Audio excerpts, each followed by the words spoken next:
ভারত থেকে সরকারি উদ্যোগে আমদানি করা চালের প্রথম চালান নিয়ে চট্টগ্রাম বন্দরে পৌঁছেছে জাহাজ এমভি তানিশ ড্রিম। এই জাহাজে করে 24,690 টন চাল আমদানি করা হয়েছে।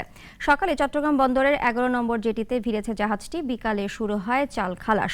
সরকারি উদ্যোগে প্রতিযোগিতামূলক দরপত্রে চাল কেনা প্রক্রিয়ার অংশ হিসেবে প্রথম ধাপে ভারত থেকে আমদানি করা হচ্ছে 50,000 টন চাল, যার মধ্যে 24,690 টন এসেছে। গতকাল বিকালে চট্টগ্রাম বন্দরের বহির্নোঙরে পৌঁছায়। এর ফলে চালের দাম কমবে আশা খাদ্য মন্ত্রণালয়ের।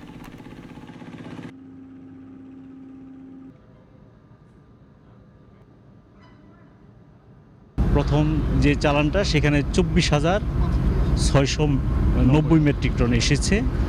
পরবর্তীটা খুব শীঘ্রই হয়তোবা 10-12 দিন এর মধ্যে এসে যাবে অবশিষ্ট অংশ। আমরা আশা করতেছি, আপনারাও জানেন যে যখন সরবরাহ বাড়বে তখন এটা স্বাভাবিক স্টেবল অবস্থায় ফিরে আসবে। Double million offer Walton fridge কিনে পেতে পারেন 20 লক্ষ টাকা, রয়েছে কোটি কোটি টাকার নিশ্চিত উপহার।